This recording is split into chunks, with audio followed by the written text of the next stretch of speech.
Jug is the last pick, and the carry has been picked, yeah. It's a lot of melee heroes. That's 4 melee into Storm Troll plus a Bloodseeker. There is a lot, like, OG might be lacking some damage. They do have this, like, massive oomph, like, super strong physical damage with, like, acid and corrosive and stuff. So there's some, like, overlapping identity there, but I am not sure I really understand the pick, to be honest. Oh, look, they've got the train set up here. Yeah, they're ready to go. And again, LGD have lost one singular game the entire tournament, and this is now the upper bracket second round as OG. I mean, I think the thing that boggles my mind the most is everybody went for OG on the panel, and there's a Troll Warlord on their team. I know Lacoste has a lot of history of talk. I mean, I love this hero as well, but I've also horribly lost faith in it because it just feels like it always loses. Yeah, everybody hates on this hero, to be honest. I mean, we lost it. When we lost to OG, they had Troll Warlord. So they've at least had some success on it. They have won a singular game. Okay, so that's something in Troll's book. Yeah, I mean, this is a decent Troll game. Radiant doesn't have much like of this spammy, pokey stuff that Troll doesn't like to play against. They have a lot of like sort of unga bunga melee heroes that are going to be like real close range that Troll can beat on some. So there's some merit for it. He has buffers as well, which Troll likes. I'll go ahead and blame Thompson, too, for everybody hating Troll. He had that one very famous clip of showing that you can use the Monkey King. Not a lot in this game, but we'll see. Not the most common pickup as OG. Looking to contest this rune to start things out, but nothing to say. Holding his ground. And it looks like it's going to be just a 2-2 split for the bounties to start this game. Yeah, I mean, I'm really curious to see how this game pans out as, like, the 10-minute mark gets past, we get more into the mid-game, because LGD has, like, this super massive, like, pop one hero ability. Dire has, like, a lot of sustain and a lot of trying to, like, keep this one Troll alive and a lot of functioning around this one Storm doing well. So if LGD, like, holds off this, like, immediate pressure, I can see there being a really cool timing at some point in the mid-game where it gets really difficult for any of Dire's heroes to run in or they just get, like, popped.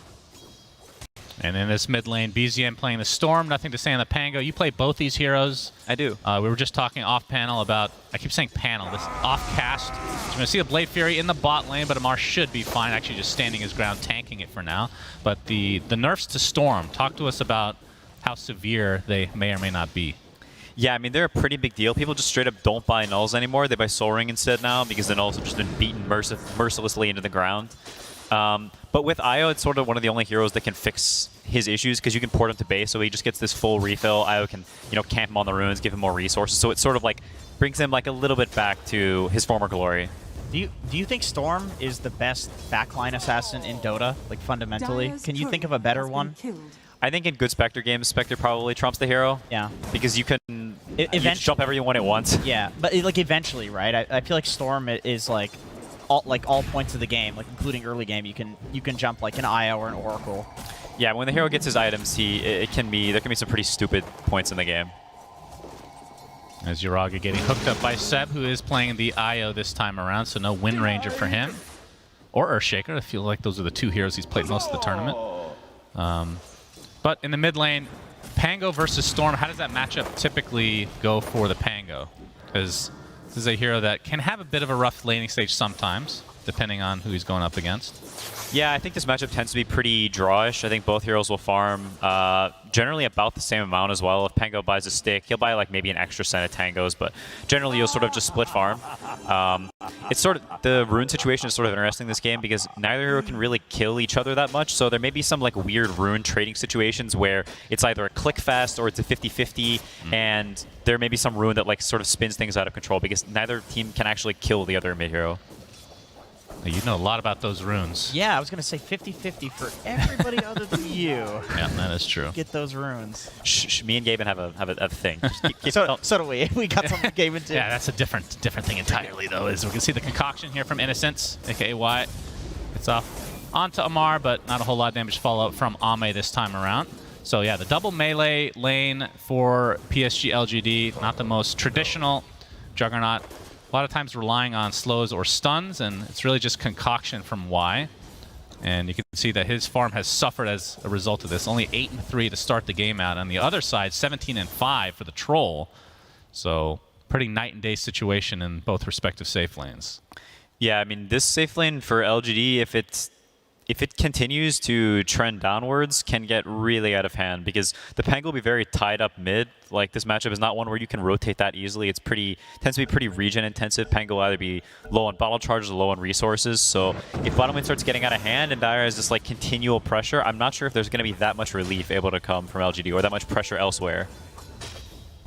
I think it helps to have this last pick troll versus Slardar lane. Obviously, that's a pretty hard counter, and when your offlaner's Bloodseeker, you mentioned that the mid lane is very regen based. Like Amar's just fast move speed for this entire game, for the entire laning phase, unless a ton of regen is being spammed. Yep, crush here from Faith Beyond, but Ragi gonna force out most of PSG.LGD for the time being, as he continues to get very good farm. You can see the mid lane basically a wash, like you said, Quinn, so not a huge surprise in the end, and no opportunity to gank either because of the mobility that will eventually come for the Storm, but Pango inherently. And here comes the 50-50 battle, and the BZM gets the water rune. Of course, it would have been a bigger deal if it was the 6-minute rune, but either way, Jin Q guarding this one, so nothing to say, still finds one anyway. Yeah, he'll go walk on up there and chill, but bottom lane is pretty rough right now. I'm also not sure if this lane gets much better, as Alchemist's strength as like a support in lane tends to be going for these kills, and I don't know if you're killing this 8 armor Bloodseeker with boots, or if, I don't know, this Chen has some creeps, maybe at some point he gets this some ice ogre, and that will like spell disaster for bottom lane. I don't see this lane getting that much better over time, and there's definitely a possibility that there's like this mounting pressure that is pretty hard for LGD to deal with. Chen Bloodseeker seems kind of cool, actually. You got the healing amplification with the healing that comes from Thirst. Like, he's just full HP constantly. And the position 5 Alchemist, what do you guys think of this hero as a 5? Like, in terms of itemization, is this, like, obviously you're just there to get stuns off in the laning stage, but when you get some items, is this actually an Ags giver at any point, or is it going to be too much of a struggle? Like, if you see it as a 4, you assume that's kind of the role, but... Yeah, I feel like you're probably buying some medallion, crest, maybe 4-staff type of deal, just like whatever the game needs. I don't know if you're rich enough to buy Ags, and Ags isn't even particularly good on any of Radiant's heroes. It's like good on Juggernaut later, but how like, dare you? Pango's great. Sort of. Great Ags. Just have a moment of silence for that Ags. I thought you were going to continue with the Ags point. Nothing to say. He's going to pop. Nope. Going to fake his ult out as BZM, obviously with the zip available, wouldn't have any trouble getting away here. A little bit of a bait. He uses mana. I feel like last pick, or that having the Alchemist of 5 is more of just a flex thing. It's just like, okay, well, we have some random stunning support. You don't really get to do the Ag stuff. People always theory craft it, but then it never plays out. Yeah. Neither does the offlane Alchemist either. You just go carry build in the offlane. Like, everybody goes Radiance anyway. That's kind of sad. Yeah. I agree. The Ags thing just, it seems kind of dead. I don't think we've seen an Ags even on Alchemist himself after supplying the rest of it. So many theory crafting situations when that first patch came out. The rune has been controlled. Yeah. I mean, you could see Zinq earlier trying to move down bottom and get some kill to happen, but it's like all of Dire's heroes are always full HP, iOS TP ready. It's very difficult for them to actually kill heroes right now. I mean, you can see them trying mid, trying for some stun fog, but it's like very annoying. I mean, you can see it's 0-0 at 6:30, right? It's not that common. Yeah, trying to defend this ward that's attempting to be dewarded by Nothing to Say, but BZM forced out, and right click goes to Nothing to Say. It's a weird little ward battle right there. Just delaying a little bit. It's all this min-maxing. As Amar, he's very close to level 6, and when that Rupture comes online, obviously you can just Blade Fury TP, but top lane, we're going to see the bash come through with the cookie from Jin Q, and Yuragi already very low, but Seb is hooked up. Concoction coming from the roaming Alchemist, and Faith Beyond looking to finish this off with another crush. Yuragi still getting regen, but this looks to be first blood going the way of PSG.LGD, and making Alchemist look pretty good, actually. What a beast. He's getting a courier, too. He's just waddling around, just getting these stuns off, stunning himself half the time, but hey, worked out. It's all about the other half. True. I mean, I think this is something that LGD is maybe better at any other team at, is like just because they're losing some lane or some heroes behind or they're countered, like whatever, it doesn't really matter to them. They'll still read the situation and see that, hey, they're both level 5, Troll's not actually that strong right now, he doesn't have his phase boots on him. Like, they read this very specific situation and they get this kill, which means like a lot, where some other team might just generalize the hate slaughter against Troll, we don't gank here. Well, Ame trying to contest this little stack here. He's going to get a decent amount of farm from it. Obviously could get ruptured now, but there's not going to be that much backup, looks like. As top lane, Seb takes a tumble via Y again, with a zip in from BZM. He's going to get stunned immediately thanks to the Rolling Thunder. But Jin Q, one more right click will do it, and they find it as Yuragi takes him out. But with that corrosive haze, he has to be very careful, especially with the Io still dead. Concoction is there. He's going to pop the ult a little bit prematurely, loses control of his hero, so it's going to continue to chase. Nothing to say. We'll see if they try to turn this around as another corrosive haze comes. Gets the whirling axes off. Now, nothing to say, has to be very careful. And the Concoction not going to come out in time to save his life. But we'll go off anyway, but a nice turnaround here from OG as they're going to find 2 and lose none. Unless you count Seb dying before that fight even started. Yeah, nothing to say. Yolled in for the kill there, right as he pressed ult. I think even if he got the swash off before Yuragi purged the corrosive, he probably wouldn't have died, so a slight misplay there. And in games like this where the margins are razor thin and you really need to like squeeze every bit you can out of these early skirmishes because your kill potential is so limited, you don't have this like natural kicking people out of lanes pressure. Like little mistakes like that where you give away some kills can mean, you know, a big deal, because you can see Ame's been kicked out of lane, he's jungling, you know, he's 900 net worth down on the Bloodseeker, and you know, he's full HP, supposed to be able to come back to lane and take the creeps under tower, but he's not in the spot that you normally see Ame or want to see Ame in. Radiant's bottom tower is under attack. Yeah, I mean, top 3 net worths in the game are all on OG's side. So Ame obviously trying to play the catch-up game. Only has phase boots right now in the Wraith Band. Maelstrom is just getting started. Amar on the flip side is building a Maelstrom, and he's maxing Blood Rage now too. He went 3 points in Thirst for the lane, but now he's going max Blood Rage, so he's going carry build. I'm curious, what do you think about Amar's like carry style offlane when he does this? Like he really commits to it with this sort of build. Yeah, I mean, I think in this specific case, it's not so bad. I don't know if Bloodseeker is like, I don't know, I'm hardly an expert on the hero as a offlaner, but I don't know, I think you can argue about like how objectively good a lot of what Amar does in terms of like the super ricing carry style offlane, but I think what OG does really well is like enabling their players. So even though you can like argue back and forth about how objectively good it is, like they make it look good and they pick the heroes and the supports, like they almost have 2-5 sometimes to enable the fact that they have like 3 carries. And I think that's like what's really impressive about Amar, and that he has a playstyle and he has a thing he likes to do, and he found a way to make that work as opposed to like trying to change himself, which I think is what OG is like especially good at if you look historically. That makes sense. Now, can he make sense of the Manta Viper that he goes every now and then? That would be 3 Vipers flying around, in my opinion. That's the... I mean, sometimes he wins with snakes. it, so... I don't know. It's very strange indeed, as 7 Amar now going to be pressuring this tier 1 tower with this first, I guess the second siege. And nothing to say in Jin Q doing the same in the top lane.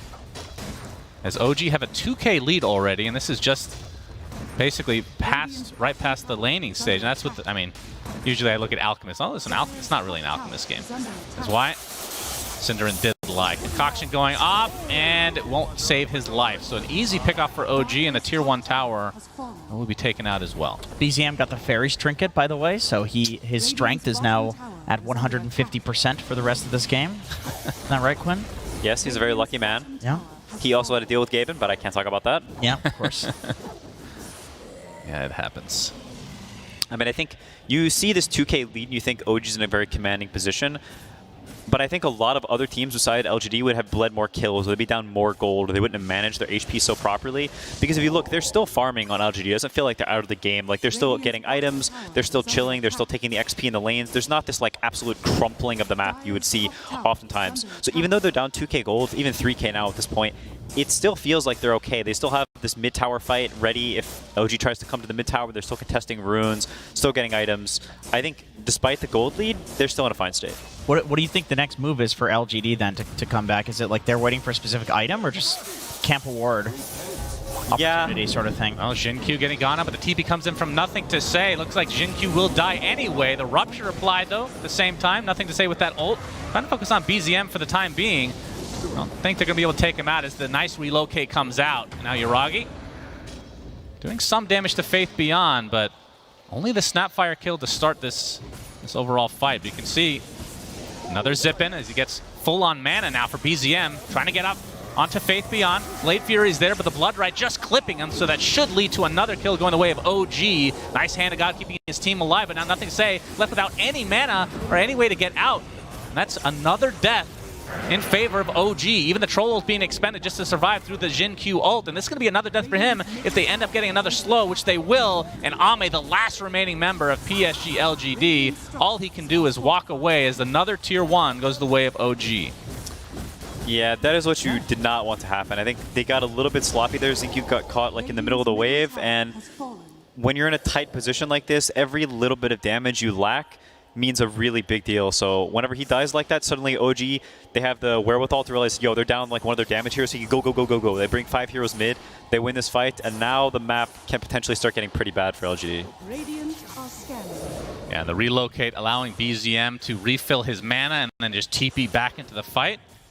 Definitely a big turning point for this little engagement, but and like you said, that definitely hurt PSG as they're down 6k now. This is why I love Storm as a hero, even though like the patch feels bad for him. Just like as a the hero itself is bad, but like the heroes that you're playing against in Dota, the way Dota's played right now, like being able to chase like that after having this lead and snowball and actually turn it into something. Sometimes I feel like drafts do lack that, where people just like literally walk away from you after like losing one hero. And it's like, okay, we just sacked the tower, but it's not as disastrous as that, right? But with Storm, especially with Io, it feels like if one hero dies, every other hero can get chased. Radiant's middle tower is under attack. Yeah, there's definitely a lot of value to it. I think it pulls their other heroes together quite well as well. Whenever you have a Bloodseeker and a Chen as your first 2 heroes, you need something very dynamic and sort of explosive to enable these heroes to actually kill things. Other you can end up in this weird spot where you're like, yeah, we're kind of tanky and like are farm, but we can't actually kill a hero. And the Storm sort of fixes that for them or helps them. Yeah. And Yuragi, looks like he's going for a Manta Saw to be able to dispel the Corrosive Haze along with the Lucky Shot, I would assume. But I would say not the most common pickup on Troll. Typically you want a little bit of status resist. We'll see how that works out for him. Onto the high ground now, OG into the enemy triangle. Smoked up, getting some wards. Getting a valuable D-ward there as well. And actually getting a pretty decent stack for BZM. Yeah, and they just took their own as well, so they've taken like 2k gold worth of Ancients in the last minute and a half. And they got all these rally creeps ready to go, and into the Roche pit, Mr. Troll Warlord is. So Yuragi looking to take advantage of picking this Troll. This is one of the few benefits that the outside public, at least from the negative aspect that Troll seems to have. They'll be able to take this Roche uncontested. LGD's not even interested. They're just farming in 5 different spots on the rest of their heroes. Yeah, I think likely that is the correct decision for them. I don't think contesting this fight would be... It's very unlikely they win it, and if they lose the fight, they probably just lose the game on the spot because the rest of the map would crumple too much. So I think them like sneaking down into this bottom lane and being super annoying, pushing this in, avoiding them, this is something that LGD is also extremely good at, is just because you're up 5k gold and you're stronger than them, they know that, and they're not going to give you some easy fight. You're going to have to make them, you're going to have to kill them, you're going to have to get them out of these stupid side lanes, and they're going to be really annoying in making you do that. You're not going to get it for free. Ame at basically 16 minutes finishes his Maelstrom. He is so far behind.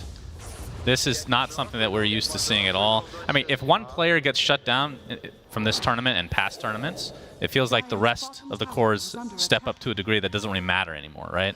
What was your secret, Quinn, in that game that you guys won? You have good memories that you have framed on your wall? Yes, it's framed in our practice room. We took a screenshot and we printed it out at the hotel printer. Nice. It's just papered all over our wall. It looks like a serial killer room. That's good. Yeah, Jenkins really likes serial killers. There's nothing to say. He's ruptured. He's just going to die inside his own role. Can't really do too much about that. And now Jin Q looks to be next. So BZM continuing his killing spree. Ame gets off the Omni Slash, but he's not able to find the kill onto Taiga. Has his Blade Fury still to try to get away, and you can see why. Getting off that concoction, try to slow this down, but BZM able to dodge that quite easily, and that's a double kill for him as PSG.LGD are just crumbling. Yeah, they got them out the side lanes. They got the rats out. And when you get the rats out, now suddenly you're pinned in, and you can see Seb drawing the line to if he can, start to if he can close them in, close the box, stop, don't let them into these side lanes again when they spawn. They might even start getting some lane wards. You can see the one by the base. They want to know when LGD is leaving the base because they are unfightable right now, and they want to keep chain killing them everywhere. Okay, so once again, I beg the question, what does LGD do? Like, what's the call in their comms for how to come back from this? Is it kill one hero on a side lane and then try to chain that into other kills? At this point, it's kind of rough. You have to like read what OG is doing and try and find an opportunity where they're isolated and not together, where you can do something. Because if they're together, there's no way you can just run. Even on a ward, they probably can't. Yeah, fight, right? you just don't have the damage. Yeah. So they have to be really annoying and keep ratting and hope OG at some point messes up or like goes for some kill they can't, and they're ready there to clutch. Yeah, they're praying for a mistake. Okay. Radiant's middle tower. Yeah, Y is going to run right into Amar. The Blood Rage himself. Blood Rage does connect, but the follow-up is now coming from BZM as another easy pickoff for OG.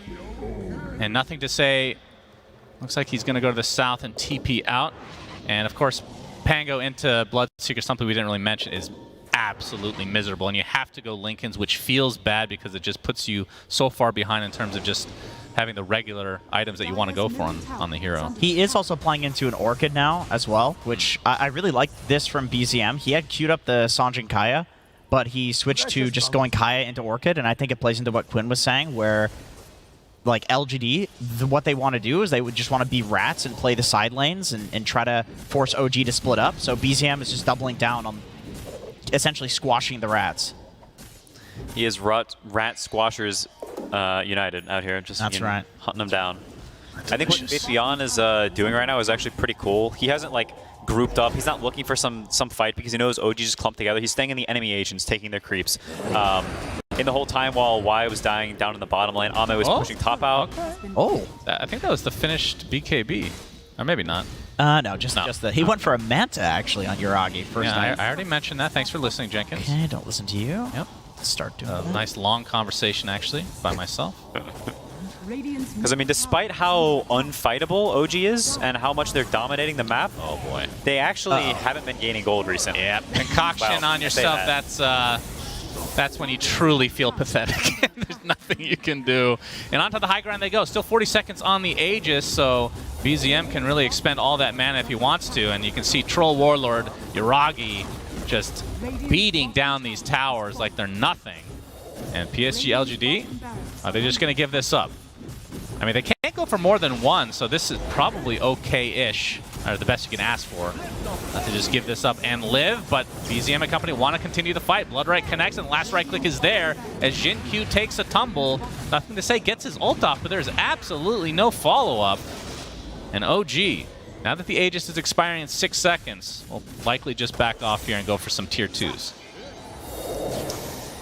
Yeah, they might be trying to stall for this Mjolnir on Juggernaut. He's getting pretty close, which maybe gives them that extra little bit of damage they need. You know, maybe the Omni Slash gets off more hits and they actually get to kill some hero and de-push the base, but they're in pretty dire straits. Realistically, just looking for OG to make some overextension they can capitalize on.